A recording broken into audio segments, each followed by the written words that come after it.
There's a question that has followed humanity for over 2,000 years, a question whispered in quiet moments, debated in classrooms, argued in books, and wrestled with in the deepest parts of the human heart.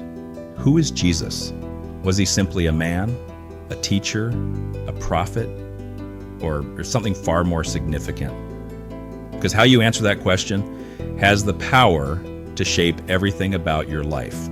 For one man, this wasn't just a philosophical question, it became a personal mission. Josh McDowell didn't grow up searching for faith, he grew up searching for meaning. Like so many people, he wanted to be happy, he wanted his life to matter, but underneath everything, he couldn't escape three questions. Who am I? Why am I here? Where am I going? He looked for answers in all the places people typically do.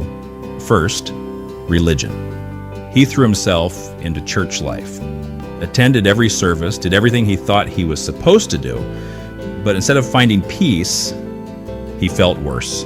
So he walked away. Then he turned to education. If religion didn't have the answers, maybe knowledge would. But even there, the people who were supposed to know the most didn't have answers either. Professors avoided his questions.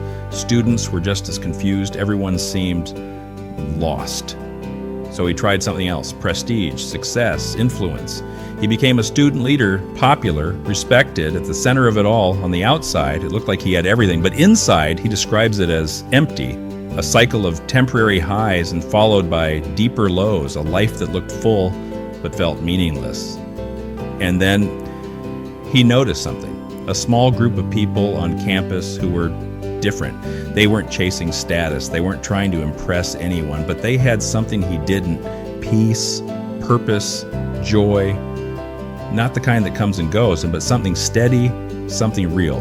So he did something unexpected. He approached them, started asking questions, and eventually he asked the question that had been building inside him: what makes you so different? Their answer was simple. Almost too simple: Jesus Christ. He rejected it immediately. To him, Christianity was a joke. Religion was for the weak. But these people didn't argue. They didn't pressure him. Instead, they challenged him not to believe blindly, but to investigate, to examine the evidence, to test whether Christianity could stand up to scrutiny. And so he began. Not as a believer, but as a skeptic. His goal wasn't to prove Christianity true, it was to prove it false, because if he could show the Bible was unreliable, then the entire message would collapse.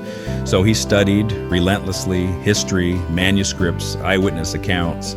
He even traveled internationally to research original documents. And what he found was not what he expected. Instead of finding flaws, he found consistency.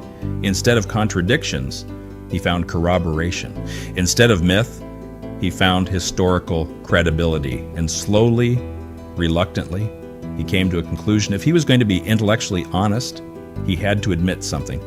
The Bible wasn't unreliable. It was one of the most well-supported historical documents in existence. But that raised a much bigger question. If the Bible is reliable, then what about Jesus? Jesus didn't present himself as just another teacher.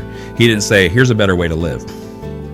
He made claims that went far beyond that. He claimed to forgive sins, to be equal with God, to be the only path to salvation.